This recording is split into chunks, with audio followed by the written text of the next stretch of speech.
Bismillahirrahmanirrahim. Wassalatu wassalamu ala rasulillah la hawla wa la quwata illa billah. Amma ba'du.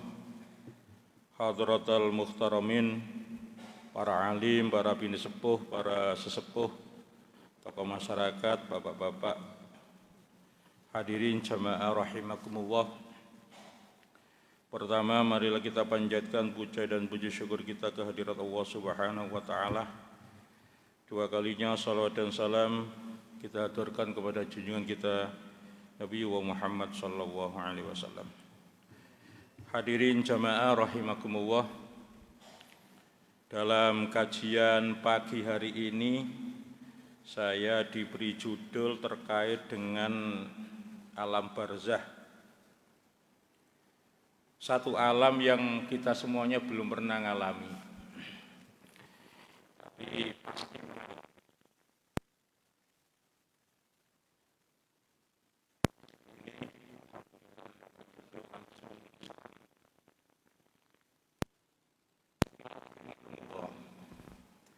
yang perlu saya sampaikan yang pertama adalah kata Rasulullah sallallahu alaihi wasallam, an-nasu rajulani alimun muta'allimun la khaira fi man siwahuma. Kata Rasulullah begini, manusia itu yang selamat itu cuma dua, kata Rasulullah. Siapa itu? Rajulun alimun muta'allimun. Orang hadis itu Pak, Quran itu Pak, kalau nyebut orang laki-laki itu orang perempuan kena. Tapi kalau Quran, hadis itu nyebut orang perempuan, laki-laki enggak kena. Itu ciri bahasa sudah. Ciri bahasa di dalam Al-Quran, ciri bahasa dalam hadis. Kalau Rasulullah nyebut laki-laki, perempuan kena. Tapi Rasulullah kalau nyebut perempuan, laki-laki enggak kena. Hadirin jamaah rahimakumullah. Maka semuanya akan berpulang kepada alimun muta'allimun la khaira fihima fiman siwahuma. Jadi untuk kesempurnaan, tidak ada kesempurnaan bagi orang-orang kecuali orang yang punya ilmu dan orang yang mau nuntut ilmu. Ini yang paling penting para hadirin jamaah rahimakumullah. Maka ketika kita mengatakan tidak tahu, itu tidak boleh tidak tahu itu. Harus tahu. Caranya bagaimana? Ya ngaji. Oleh sebab itu hadirin jamaah rahimakumullah, maka saya sampaikan, artinya apa? Saya sampaikan bahwasanya keilmuan itu beda dengan dimensi sosial. Ilmu itu tetap ilmu. Dimensi sosial itu umumnya di masyarakat yang belum tentu itu mengandung satu keilmuan. Contoh, ada seorang sahabat Rasulullah mau wafat, namanya Abu Salamah. Abu Salamah ini para hadirin jamaah rahimakumullah, ketika beliau sakit keras minta didatangkan Rasulullah sallallahu alaihi wasallam. Rasulullah akhirnya datang para hadirin jamaah rahimakumullah. Ketika Rasulullah datang, tidak lama dari Rasulullah datang itu Abu Salamah wafat. Ketika Abu Salamah wafat para hadirin jamaah rahimakumullah, apa doanya Rasulullah? Doanya Rasulullah ada 3 kepada Abu Salamah. Allahumma firli Abi Salamah. Mudah-mudahan dosanya Abi Salamah diampuni oleh Allah. Nomor 2 kata Rasulullah, mudah-mudahan derajatnya Abu Salamah diangkat oleh Allah. Yang nomor 3 kata Rasulullah, mudah-mudahan Ummi Salamah, istrinya Abu Salamah, mudah-mudahan diberikan ganti yang lebih baik oleh Allah. Coba jenengan bayangkan ketika ini jenengan berdoa di hadapan mayat di sekitar jenengan atau di famili jenengan. Yang pertama, Allahumma firli Abi Salamah, tidak masalah. Nomor 2, Allahumma rfa' darajatahu, mudah-mudahan Abi Salamah derajatnya diangkat oleh Allah. Tapi yang nomor 3, mudah-mudahan yang ditinggal diberikan ganti yang lebih baik. Kalau sosial Pak, iso dicelatu mbek keluarga Pak. Wong durung dikubur kok wis didongakno rabi. Ini ilmu para hadirin jamaah rahimakumullah. Koyok-koyok kurang ajar, tapi bener gitu loh. Kenapa? Karena keilmuan. Keilmuan kadang-kadang tidak bisa diukur secara dimensi sosial. Contoh lagi, ketika Rasulullah itu mau ngimami sholat jenazah, yang diimami salah seorang sahabat, di hadis tidak dijelaskan siapa sahabat itu. Kemudian Rasulullah mengatakan seperti ini, apakah mayat ini punya hutang? Ada orang belakang mengatakan, ya Rasulullah, mayat ini punya hutang saya 2 dirham, kata. Pulang Rasulullah. Tidak mau nyolati, Pak. Makanya jangan ojo sampai mati punya hutang. Tak baleni mana nih? Sing seneng-seneng arisan, kredit, hati-hati ini. Kudu ngomong ke ahli warisnya, aku duwe kredit, aku duwe hutang. Makanya ketika mau meninggal itu harus pesan ya seperti ini risikonya. Kata Rasulullah, apakah mayat ini punya hutang? Punya ya Rasul. Coba, ketika jenengan imami mayat di masjid ini, jenengan mengatakan seperti ini, apakah mayat ini punya hutang? Jenengan sopan apa enggak? Secara sosial jenengan sopan apa enggak? Enggak sopan. Tapi ini pernah disampaikan oleh Rasulullah. Akhirnya ada seorang sahabat, ya Rasul, orang ini punya hutang pada saya, berapa? 2 dirham. Pulang Rasulullah, Pak.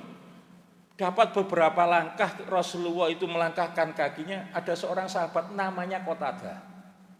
Ya Rasul, yang menjadi tanggungan, saya menjadi orang yang menanggung hutangnya si mayat.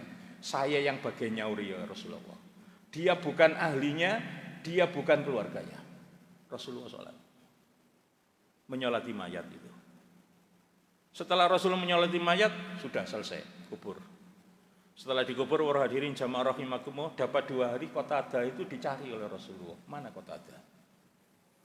Ya Rasul, gimana utangnya mayat kemarin? Sudah kamu bayar apa belum? Belum ya Rasul, mayatnya dibakar oleh Allah.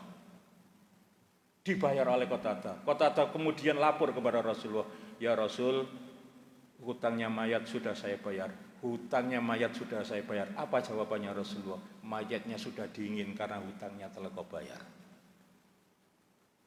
Loh inilah Pak ilmu para hadirin jamaah rahimakumullah yang kadang-kadang tidak nyocoki dengan kondisi masyarakat yang ada.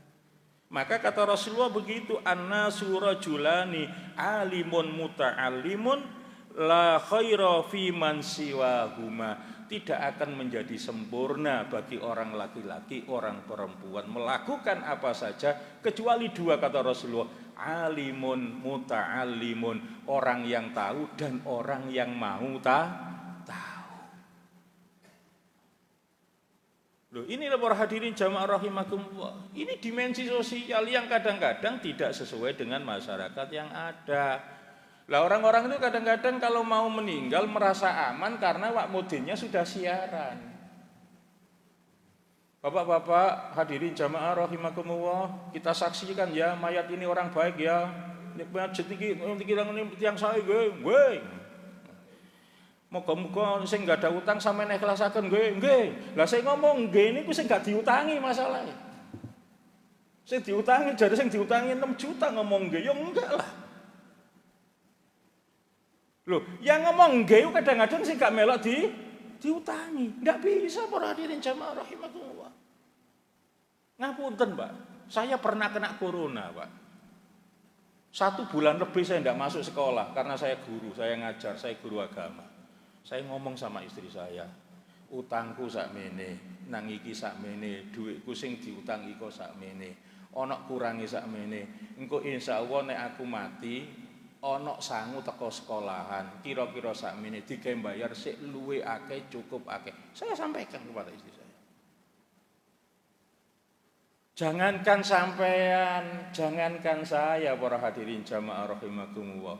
Kata Rasulullah sallallahu alaihi wasallam dalam satu hadis, orang mati syahid pun surganya akan ditahan oleh Allah ketika mati dia dalam kondisi punya hutang. Mangkane ojo seneng utang. Gak bayar pisan. Nek utang ya Allah akase setengah mati, wae bayar bulet. Jangan bangga para hadirin jamaah rahimakumullah. Mohon maaf, jangan katakan jenengan bangga punya utang, ndak jenengan potongannya kok potongan yo duwe utang tapi iso nyaur ngoten. Hadirin jamaah rahimakumullah. Rasulullah memberikan gambaran orang meninggal itu seperti ini para hadirin jamaah rahimakumullah. Mohon maaf saya belum tahu gambarannya majelis ini, saya kira pakai dampar begitu makanya saya pakai kitab. Karena ini saya tidak mampu menghafal karena faktor umur. Utawa sarasa-rasen ngapalo. Kata Rasulullah begini, di dalam hadis ju'ila lagumul abada illal intiqal. Kula jenengan kita semuanya yang hidup ini adalah teken hidup untuk selama-lamanya. Ju'ilal lagumul abada illal intiqal. Lah itu Ustaz, itu orang itu setelah mati kan meninggal. Bahasanya Rasulullah itu bukan meninggal, intikal, pindah alam. Kita ini dijadikan oleh Allah nek wis urip ngeten iki. Ini teken urip sak lawas-lawase. Ketika kita mati kata Rasulullah, intikal itu benar bukan mati, pindah alam dari alam dunia menuju alam barzah, dari alam barzah menuju ke akhirat. Artinya apa? Alam barzah, alam akhirat itu menjadi ghaib karena kita belum melakukan. Jenengan saya ketika ada di alam kandungan, alam dunia ini menjadi alam ghaib para hadirin. Kenapa? Karena kita belum mengalami. Ben kata pek wedi ngoten lho mati karep kula ngoten lho.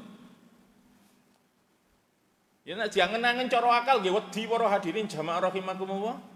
Sampeyan dikubur, dipojokno, pojok marono ditinggal. Ya kaya pikiran niku lah pikiran-pikiran saya dengan sampean. Yang tanpa kadang-kadang memperdulikan bagaimana konstitusi mati itu yang sebenarnya. Oleh sebab itu Rasulullah mengatakan seperti itu. Apa? Ya saya sampaikan tadi, ju'ila lakumul abada ilal intiqal. Sebenarnya kita hidup ini untuk selama-lamanya. Lah perkara mati, perkara alam akhirat itu intikal bahasanya Rasulullah, hanya pindah alam saja.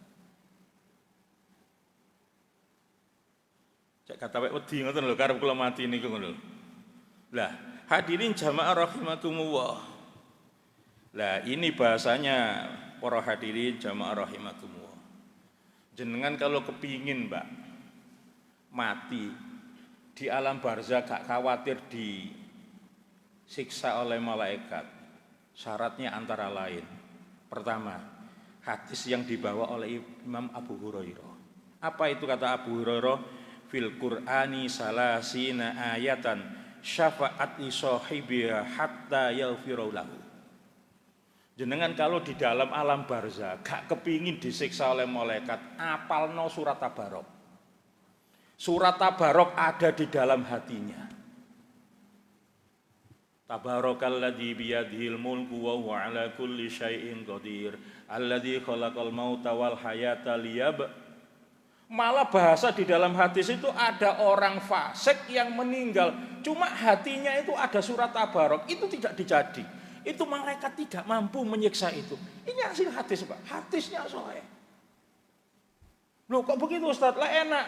Nek ngono ngapalo surat Tabarok kae marono gak sembahyang ngawur jenenge itu. Itu namanya ngawur. Bagaimana kewajiban tetap kewajiban. Satu. Yang nomor dua para hadirin jamaah rahimakumullah. Saya sampaikan. Qolal faqih rahimahullahu taala arada ayyanju min adabil qabri fa alaihi ay yulazima arba'atu asya. Wa yajtanibu arba'atu asya.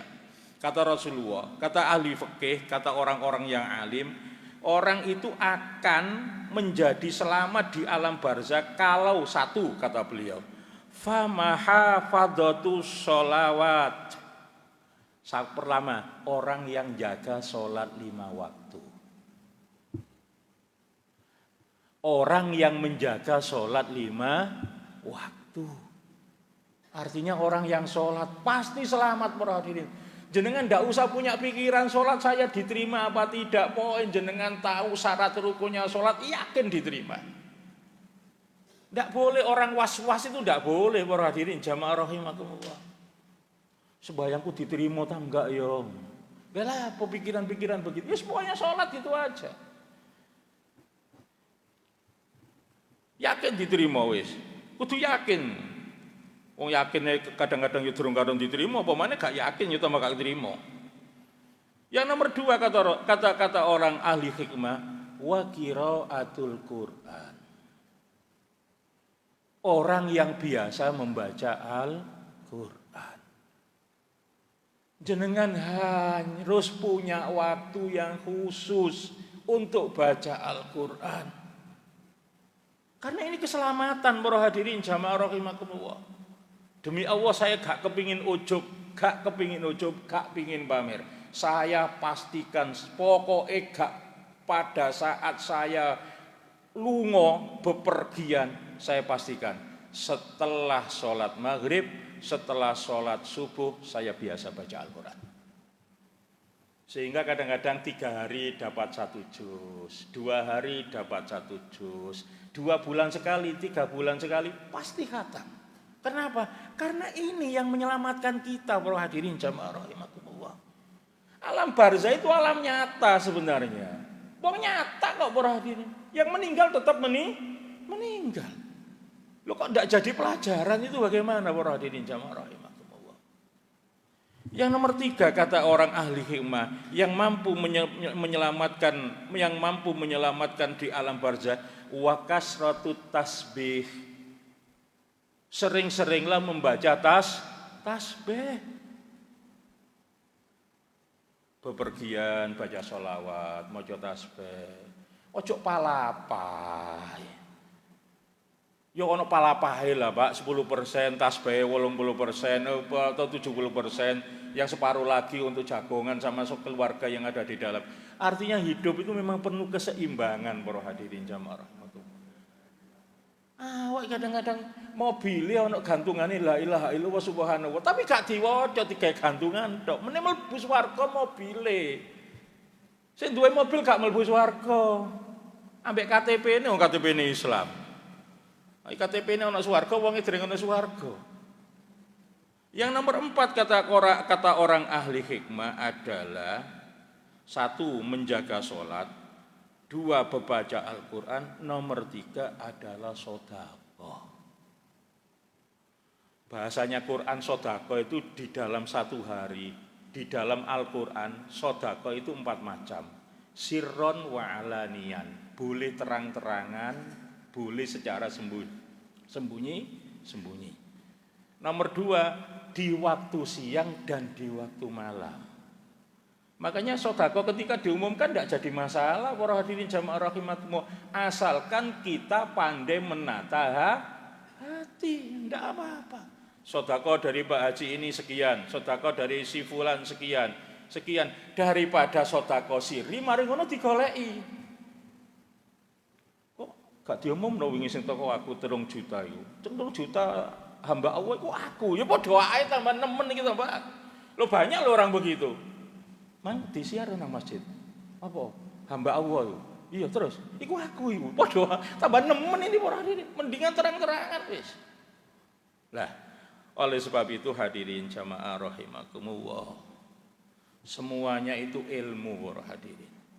Jenengan kok rajin sholat, jenengan kok ahli sedekah, jenengan kok biasa baca Al-Quran, jenengan kok biasa sholat 5 waktunya bagus. Yang keempat sholatnya yang pertama adalah sholatnya bagus, sedekahnya bagus, baca Qur'annya terbiasa, membaca tasbih terbiasa, pasti selamat dari alam barzah. Sholat itu hati-hati Pak. Nabi Musa itu pernah ketamuan orang perempuan zina. Orang perempuan itu habis zina, kemudian bayinya dipateni. Itu ketemu dengan Nabi Musa. Ya Nabi Allah, ya kalimah Allah, saya ini adalah pezina. Kemudian bayi saya bunuh. Apakah tobat saya diterima oleh Allah? Jarene wong Jawa, Nabi Musa itu melingo.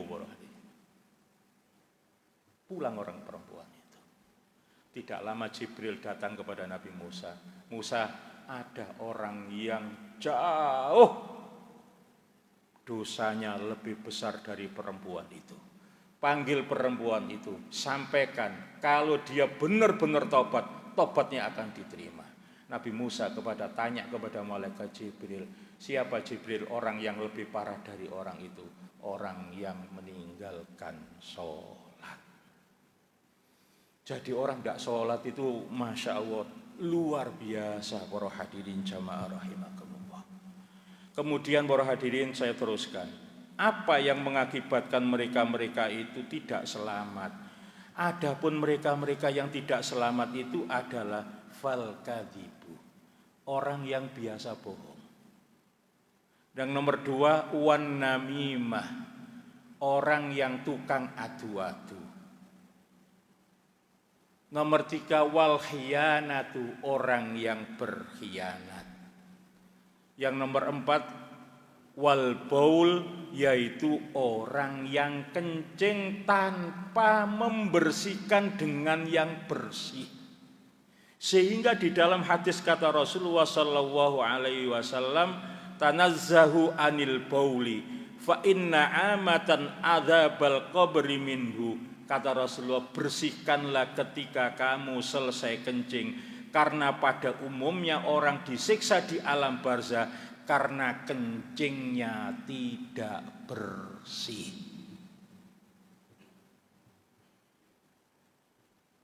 Apa maneh sing gak cewek ya tambah nemen para hadirin jamaah rahimakumullah. Disentil-sentil tok maro dilebokno maneh yo itu di luar sudah itu.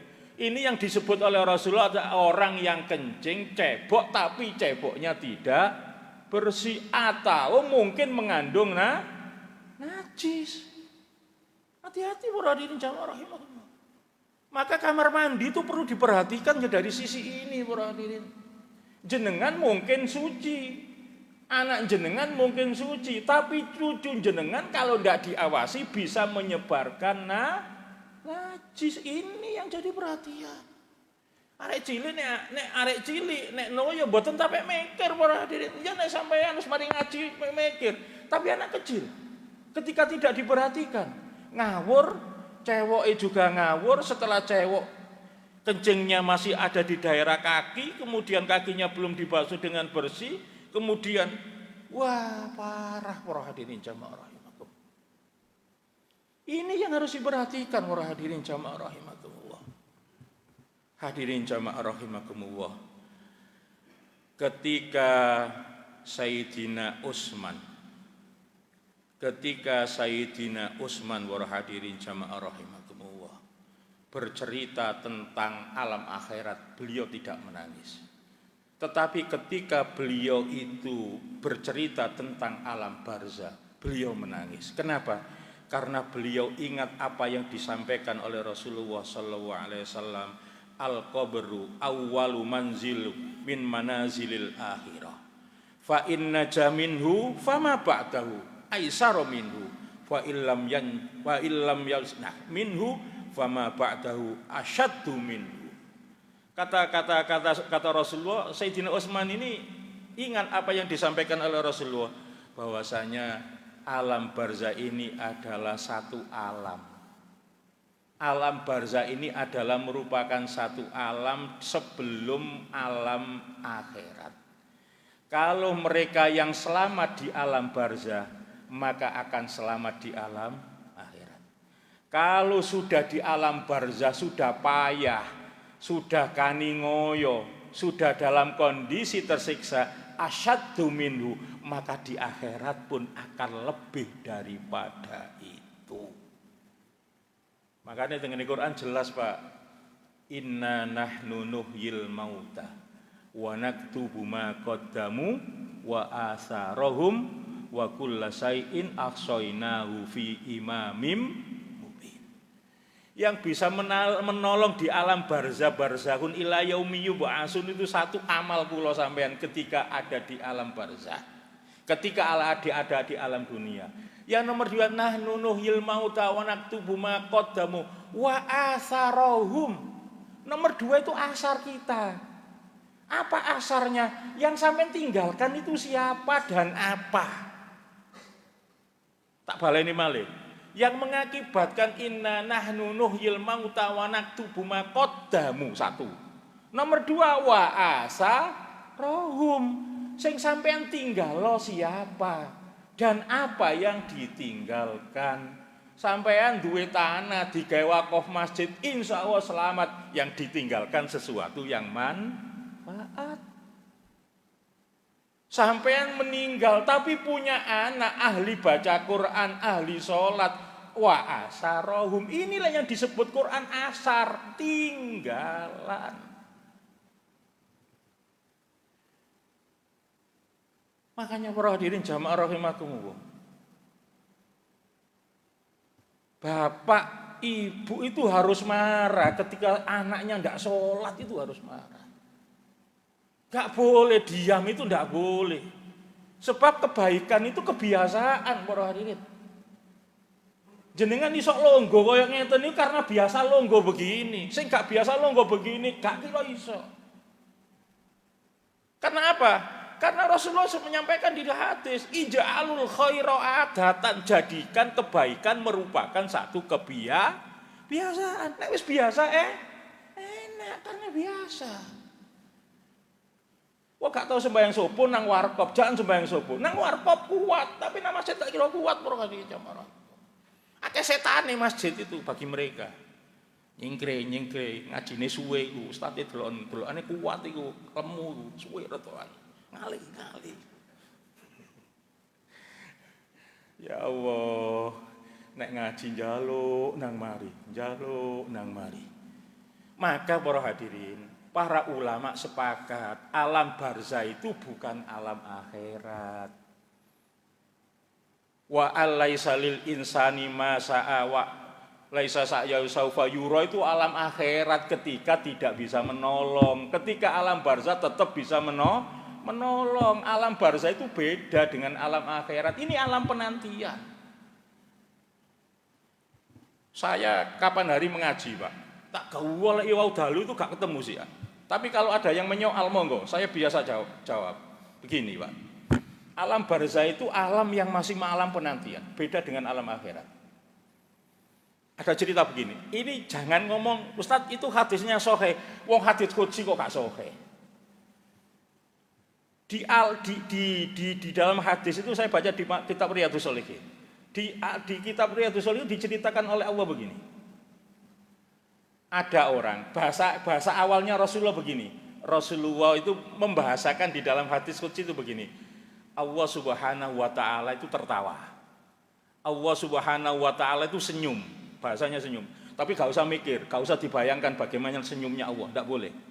Kenapa kata Rasulullah? Sahabat bertanya, kenapa ya Rasulullah? Iya, karena Allah itu pernah bahasanya itu tertawa, Pak.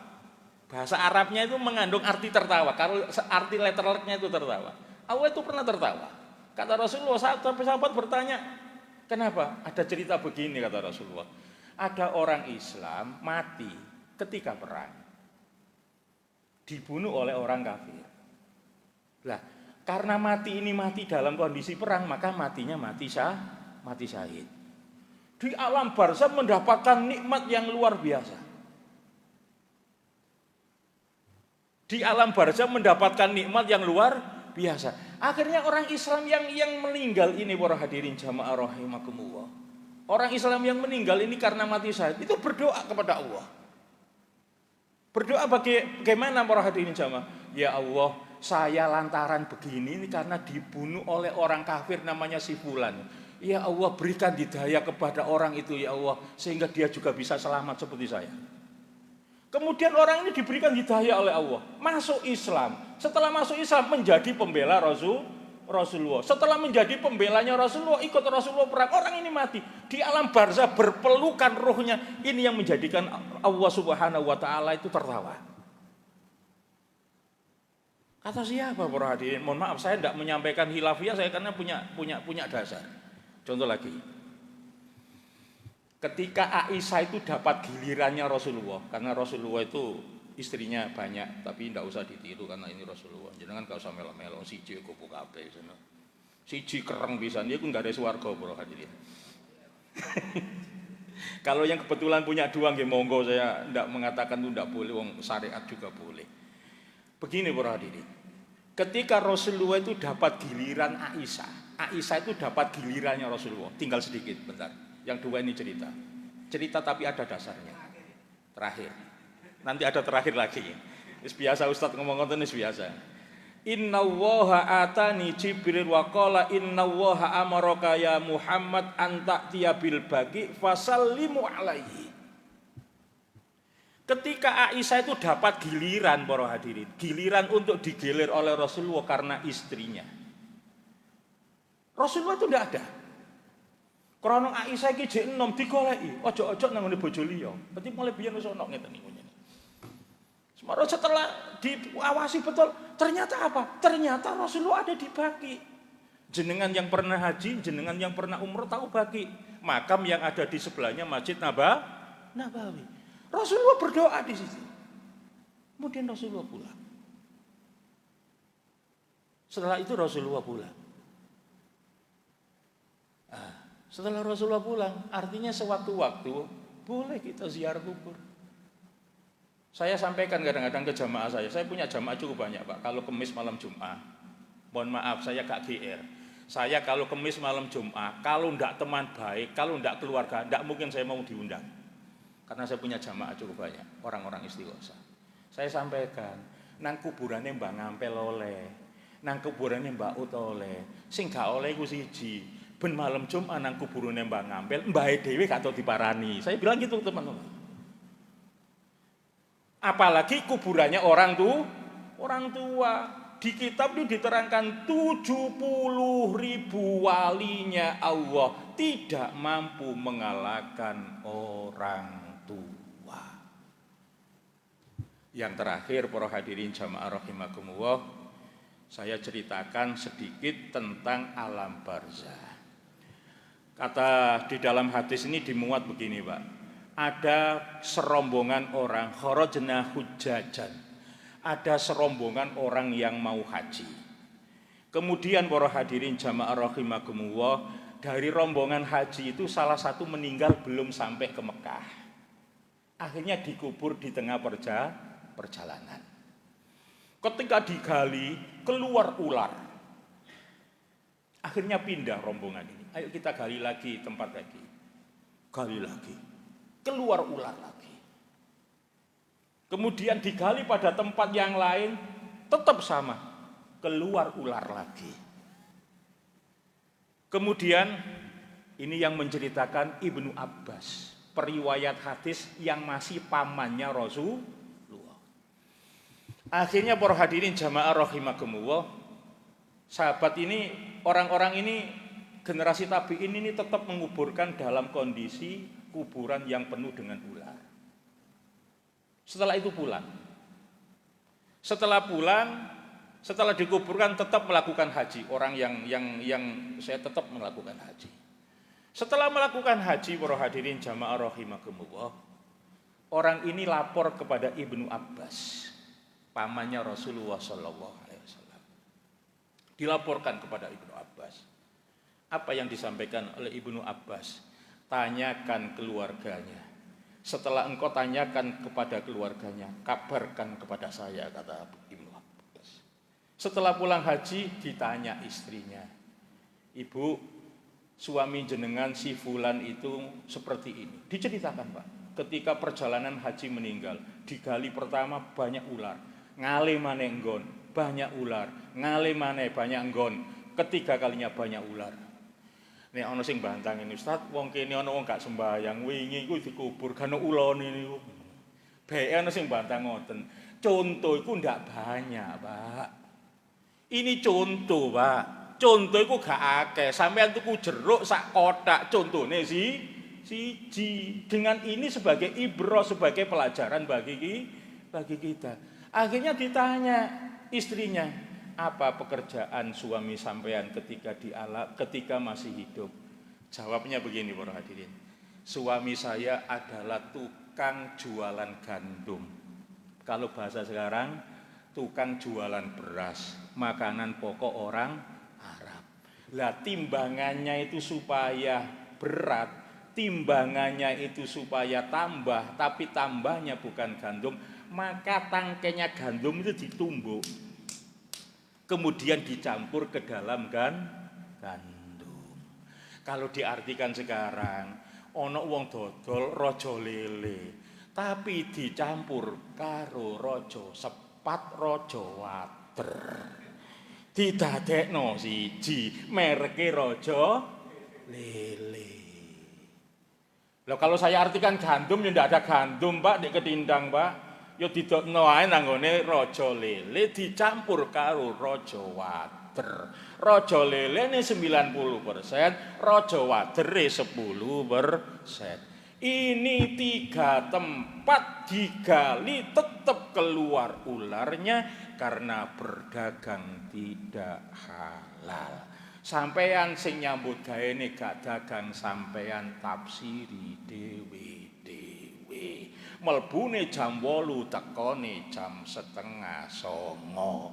7:30 jam 8 niku raja lele. Lah 30 menitnya niku raja water. Mulane tetep jam 4. Barangkali itu yang bisa saya sampaikan. Mohon maaf para hadirin. Mestine wong nyampekno alam barzah iku gak oleh guyon gitu. Tapi nek gak guyon sampean yo kadang-kadang wah ustaz tegang gak enak gitu loh. Terima kasih, mohon maaf barangkali ada hal-hal yang kurang berkenan. Saya secara pribadi mohon maaf yang sebesar-besarnya karena saya disampaikan Ustaz jangan lebih dari 30 menit. Kalau ada lebihnya sedikit saya minta ridhonya.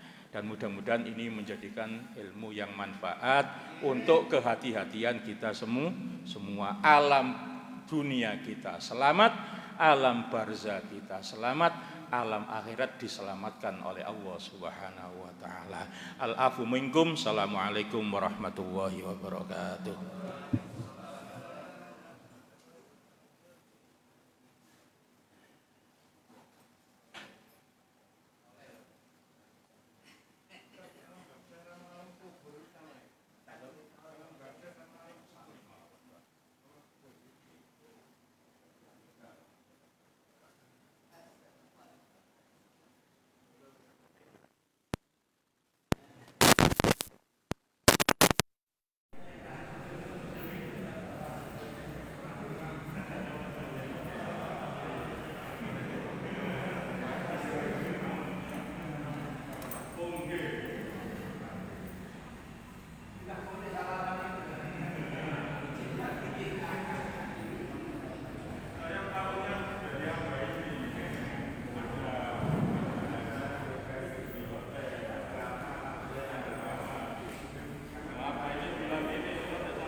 Pak.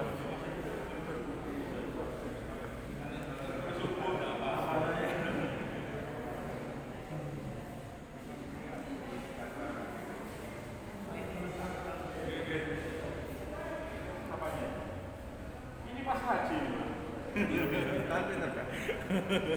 Terus ini. Oh, jadi. Amplop pindah.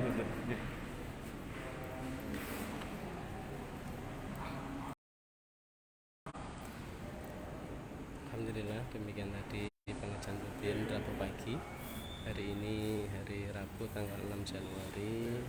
Kita akan salam bersama Ustaz Haji Ahmad Nasrullah MPDI dari YPM Sepanjang. Demikian, wabillahi hidayah. Wassalamualaikum warahmatullahi wabarakatuh.